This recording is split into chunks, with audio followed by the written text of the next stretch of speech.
Nama Farid Oqbah yang kemarin tertangkap Densus 88 itu sudah lama saya dengar. Orang ini berbahaya banget. Isi ceramahnya banyak tentang pendirian negara khilafah. Dan bukan hanya ceramah. Jejak haram Farid Oqbah juga aktif dalam mendirikan Ormas An-Nas atau Aliansi Nasional Anti Syiah. Apa itu An-Nas? An-Nas adalah organisasi yang sengaja didirikan untuk membentur-benturkan kerukunan mazhab di Indonesia. Di Timur Tengah, pertentangan antar Sunni Syiah sengaja dibangun oleh kelompok-kelompok garis keras untuk membuat kerusuhan. Dan bukan hanya adu argumen di antara mereka. Bahkan bom bunuh diri yang menyasar Masjid Sunni dan Masjid Syiah dibuat untuk membenturkan dua mazhab Islam besar di dunia itu. Dan kerusuhan di Suriah sendiri tercipta karena ada cerita bohong yang menuding bahwa Bashar al-Assad, presiden Suriah, adalah seorang Syiah sehingga darahnya halal untuk ditumpahkan. Organisasi anti Syiah An-Nas ini didirikan tahun 2014 sebagai bagian untuk membuat kerusuhan di Indonesia dengan membawa api perang di Suriah lewat perang mazhab. Di An-Nas ini Farid Oqbah punya kedudukan sangat penting, yaitu sebagai Dewan Syuro An-Nas Pusat. Dan di dalam struktur An-Nas sendiri ada nama-nama yang akrab kita dengar seperti Munarman, Al-Khotot, dan Abu Jibril. Munarman kita tahu sudah ditangkap karena diduga terlibat terorisme. Al-Khotot sendiri pernah ditangkap karena diduga makar.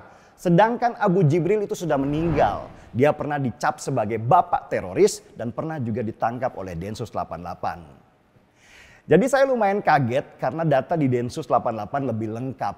Farid Oqbah tercatat sebagai anggota Jamaah Islamiyah, organisasi teroris global. Dia juga pernah mendapat pelatihan di Afghanistan sebagai bagian dari syarat untuk diterima di kelompok itu. Saya ketawa ketika membaca bantahan dari Wakil Ketua MUI Anwar Abbas bahwa Farid Oqbah bukan ulama anti kekerasan. Pandangan Anwar Abbas ini jelas karena dia nggak punya data tentang siapa Farid Oqbah. Atau memang dia sengaja melindungi orangnya. Jejak haram Farid Oqbah di mana-mana. Bahkan bisa di-searching di Google siapa dia dan bagaimana sepak terjangnya. Mungkin maksud Anwar Abbas, Farid Oqbah itu bukan ulama yang akrab dengan kekerasan. Seperti Bahar bin Smith yang tukang mukulin anak kecil. Memang bukan begitu tugas Farid Oqbah. Tugas Farid Oqbah adalah sebagai pemikir strategis menentukan arah pergerakan. Justru dia lebih berbahaya dari seorang Bahar Smith yang modelnya preman. Di struktur Jamaah Islamiyah, orang seperti Bahar Smith itu adalah kroco, tukang sapu bersih-bersih lantai.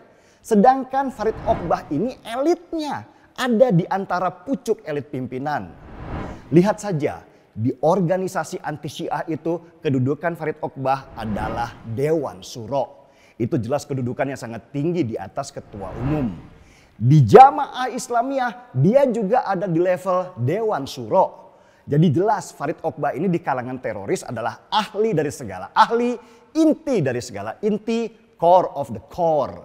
Dia yang memetakan arah pergerakan, membangun gerakan strategis, melobi politikus sampai mengumpulkan dana untuk gerakan teroris itu. Farid Oqbah juga anggota Dewan Syariah dari Lembaga Amil Zakat yang tugasnya mengumpulkan uang lewat kotak amal, donasi dari luar negeri sampai dari para politikus hitam. Dengan semua jejak haram itu, penangkapan Densus 88 terhadap Farid Oqbah bisa dibilang sebagai sebuah prestasi. Dan ini pukulan berat untuk kelompok teroris karena mereka kehilangan pemikir strategis. Lihat aja, banyak banget yang bela Farid Oqbah seperti si Felix Yao. Itu berarti Farid Oqbah termasuk orang yang sukses membangun jaringan di antara kelompok radikal itu.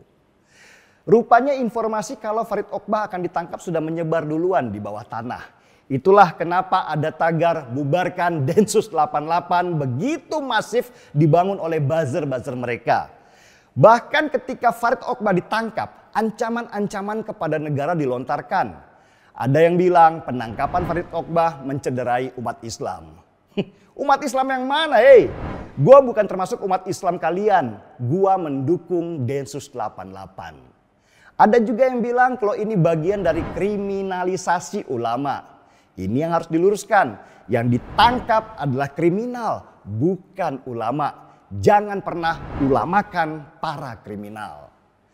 Framing-framing yang menyerang Densus 88 memang sudah disiapkan mereka ketika Farid Ogbah akhirnya ditangkap. Dan saya harus tepuk tangan untuk keberanian Densus 88 menangkap Farid Ogbah. Karena memang tidak mudah menangkapnya.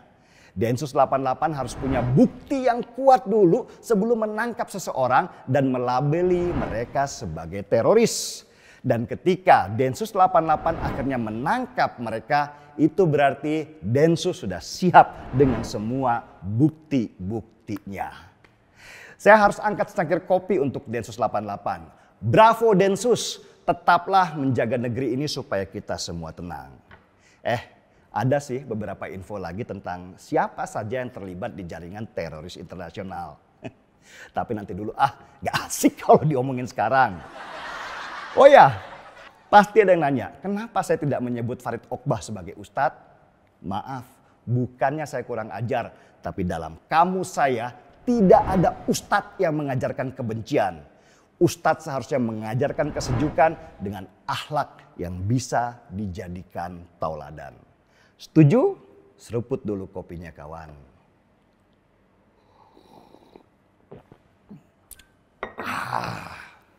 Gaspol!